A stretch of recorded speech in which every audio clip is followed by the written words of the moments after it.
Nakaila mo aning butasa? Ako kay wa ko kaila.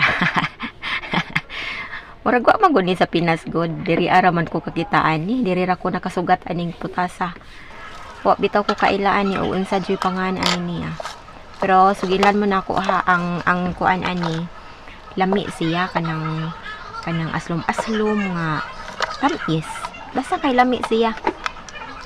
Lami baya ba sa aslom-aslom? Pero di jud siya ingon nga aslom kayo. Kanang aslom-aslom lang. Nya tamis kanya dugaon. Makalaway manggani ni magtan-aw kung naay magkaon ani, maglaway ka. Ang lami na siya. Paborito ni sa akong alaga. Pero kanang kuan, di ba kung aslom, kanang ngilupod sa ngipon kadugayan ni mong kaon. Nasa imong dila makuan. So yan atong hagpatan. Pamungilo na po. Tinato pong hugasan. Bisan og dili makaon ang panit. Atong hugasan kay ato maning i-serve sa atong mga kaamuhan.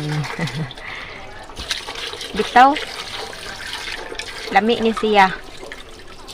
Nya before di na to i-serve, ay magkuha po ko og ako ay kay may na lang ni nako ihungit-hungit.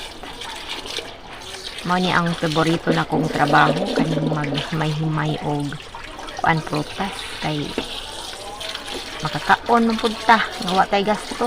Lami biya kaono ning way gasto. Bitaw wa ko kailan ning putasa.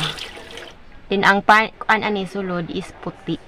Nya din ay liso sa sulod nga green. Lami